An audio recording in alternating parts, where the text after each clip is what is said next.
बिस्मिल्लाहिर्रहमानिर्रहीम। अस्सलामु अलैकुम वरहमतुल्लाहि वबरकातुहू। मेरे मुअज़्ज़ज़ सामाईन, आप सब सुनने वालों को मेरे इस चैनल में खुशामदीद। ख्वाब में मुर्दे का कुछ मांगना और कुछ देना।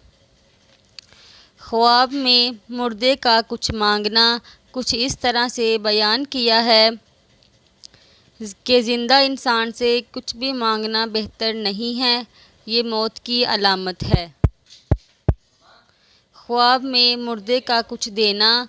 ख्वाब में मुर्दे का कुछ देना कुछ इस तरह से बयान किया है कि हाजत रवा हो, तजारत में नफ़ा हो, यानी जो भी हाजत होगी वो पूरी होगी और जो काम शुरू करेगा उसमें फ़ायदा होगा। अगर आपको मेरी ये वीडियो पसंद आई है तो प्लीज़ मेरे चैनल को सब्सक्राइब करें, लाइक करें, शेयर करें। शुक्रिया। अल्लाह हाफिज़।